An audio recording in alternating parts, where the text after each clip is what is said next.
मिथिला सुर के माध्यम से हम कंचन झा सब गोटे के प्रणाम करै छी और आइ अपने के एकटा परिछन के गीत गाबि के सुना रहल छी जेकर रचनाकार छथि डॉक्टर राजकुमार झा जी।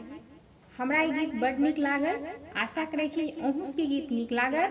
जय मिथिला, जय मैथिली। सुनू ई गीत। चलू हिल मिल क सखिया हकार पुरैले, चलू हिल मिल क सखिया हकार पुरैले, अपन सीता के सोलहो सिंगार करैले।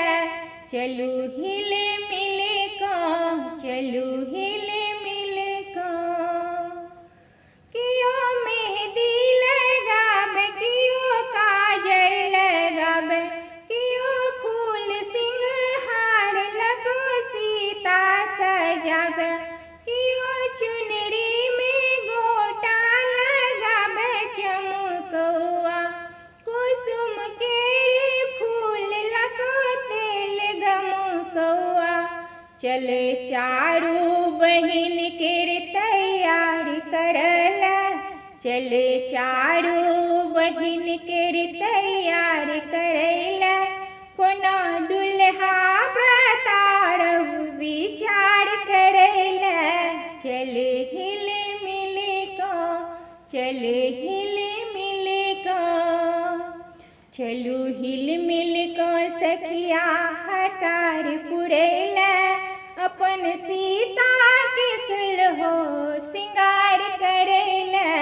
चलू हिल मिल क, चलू हिल मिल क,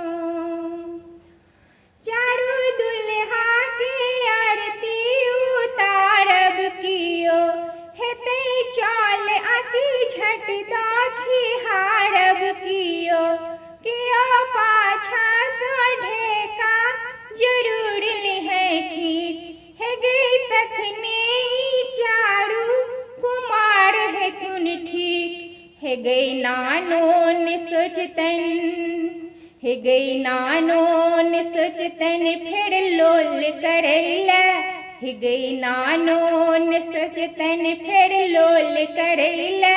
चलै दशरथ लालन की जुगाड़ करैला, चल हिल मिल क, चल हिल मिल क सखिया हकार पुरैला, अपन सीता के सुलहो सिंगार करैला।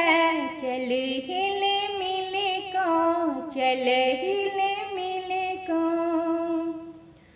छै मिथिला में सोर थिका मानव बिजोर, लगनी अनुपम स्वरूप पहिरी रेशमी पटोर, थिकै मिथिलाई याद मुदा रखता कोना, मिथिलानी के याद ओ सब रखता कोना। चले सखिया गे रामक गुणगान करैला, चले सखिया गे रामक गुणगान करैला, हे गए दोनों हाथ जोड़ क प्रणाम करैला। चल हिल मिल क, चल हिल मिल क, चल हिल मिल क सखिया हकार पुरैला, चल हिल मिल क सखिया हकार पुरैला, अपन सीता के सुलहो सिंगार करैला। चल